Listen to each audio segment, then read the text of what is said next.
ಚಿಕ್ಕ ಶಿಶುಗಳಾದರು.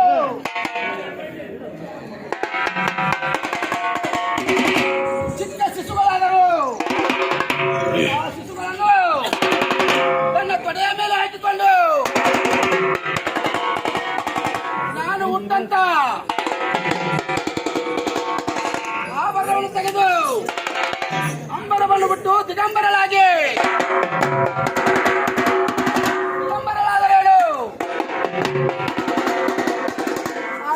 ಚಿಕ್ಕ ಶಿಶುಗಳನ್ನು ತನ್ನ ತೊಡೆಯ ಮೇಲೆ ಹಾಕಿಕೊಂಡು ಹಾಲ ಉಳಿಸಲು ತೊಡಗಿದ ಪರ್ತ್ರ.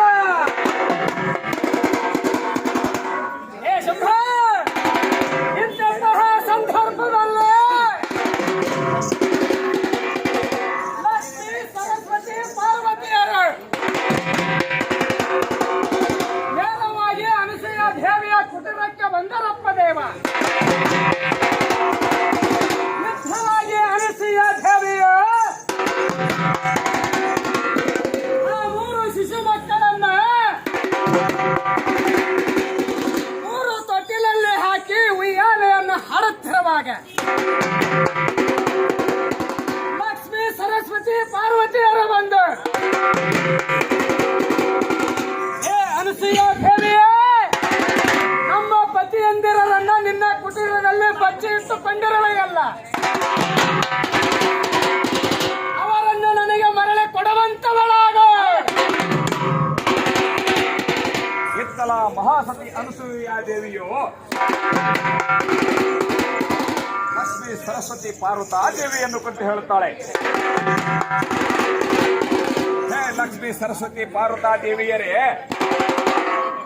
ನಿಮ್ಮ ಪತಿಯಂದರು ನನ್ನ ಕುಟೀರದಲ್ಲಿ ಮಾತ್ರ ಇರುವುದಿಲ್ಲ,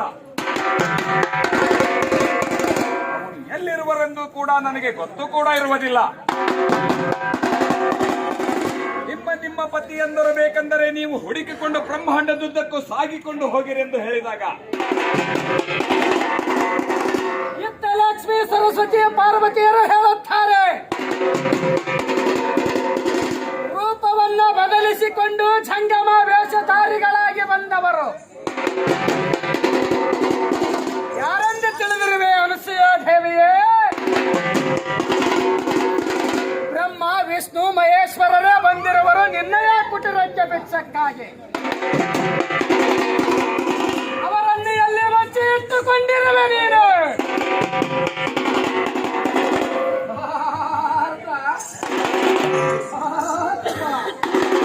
ಕೆಲವು ಲಕ್ಷ್ಮೀ ಸರಸ್ವತಿ ಪಾರ್ವತಾ ದೇವಿಯರೇ, ನೀವು ಆ ಜಂಗಮ ರೂಪದವರು ಯಾರೆಂದು ನನ್ನನ್ನು ಕೇಳ್ತಿರುವೆಯಲ್ಲ,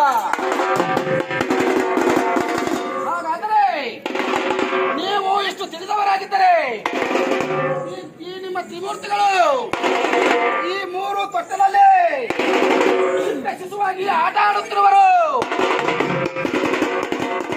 ಈ ಮೂವರು ಶಿಶುಗಳಲ್ಲಿ ನಿಮ್ಮ ಗಂಡಂದಿರು ಯಾರೆಂದು ಗುರುತು ಹಿಡಿದು ನೀವೇ ಕರೆದುಕೊಂಡು ಹೋಗಿ ಎಂದು ಹೇಳಲು. ಈ ಪ್ರಕಾರವಾಗಿ ಮಹಾಸತಿ ದೇವಿಯು ತ್ರಿಮೂರ್ತಿಗಳಿಗೆ ಹೇಳಿದಾಗ ಲಕ್ಷ್ಮೀ ದೇವಿಯು ಪಾರ್ವತಾ ದೇವಿಯ ಪತಿಯನ್ನು ಎತ್ತಿಕೊಂಡರೆ ಲಕ್ಷ್ಮೀ ದೇವಿಯ ವ್ರತಕ್ಕೆ ಭಂಗವಾಗುವುದು.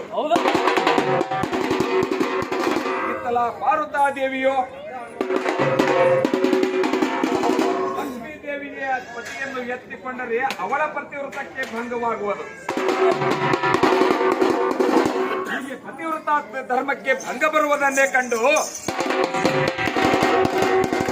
ಒಬ್ಬಳ ಮುಖವನ್ನು ಮತ್ತೊಬ್ಬರನ್ನು ನೋಡಿ ನಗಲಾರಂಭಿಸಿದರು. ಭೂಮಂಡಲದಲ್ಲಿರುವಂತಹ ಸ್ತ್ರೀಯರ ಪತಿವ್ರತ ಧರ್ಮವನ್ನು ನಾನು ಪರೀಕ್ಷಿಸಬೇಕೆಂದುಕೊಂಡರೆ ನಮ್ಮ ಪತಿವ್ರತ ಧರ್ಮಕ್ಕೆ ಗೊತ್ತು ಬಂದಿರುವುದಲ್ಲ, ನಾವು ಎಂತಹ ಸಂಕಟಕ್ಕೆ ಸಿಲುಕಿಕೊಂಡಿರುವೇನಲ್ಲ. ಈ ಪತಿವ್ರತ ಧರ್ಮ ಶಿರೋಮಣಿಯಿಂದ ನಮ್ಮ ಪತಿಗಳನ್ನು ನಾವು ರಕ್ಷಿಸಿಕೊಂಡು ಕರೆದುಕೊಂಡು ಕೈಲಾಸಗಿರಿಗೆ ಹೋಗಬೇಕಾದರೆ ನಾವು ಮಹಾಸತಿ ದೇವಿಯ ಅನಸೂಯ ಪಾದದ ಗಳನ್ನು ಹಿಡಿಯದಿದ್ದರೆ ನಮ್ಮ ಪತಿಯಂದರು ನಮಗೆ ಸಿಗಲಾರದರು ಹೀಗೆಂದು ನನ್ನ ಮನಸ್ಸಿನಲ್ಲೇ ಗಟ್ಟಿ ಮಾಡಿಕೊಂಡು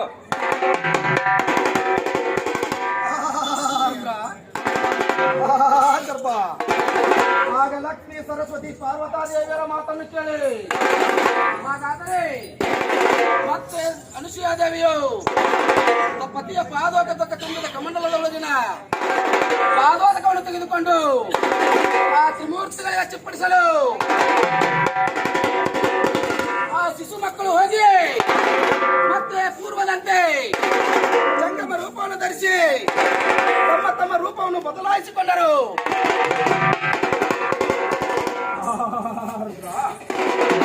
ಈ ಪ್ರಕಾರವಾಗಿ ಬ್ರಹ್ಮ ವಿಷ್ಣು ಮಹೇಶ್ವರರು ಮತ್ತೆ ಪ್ರತ್ಯಕ್ಷಗೊಂಡಾಗ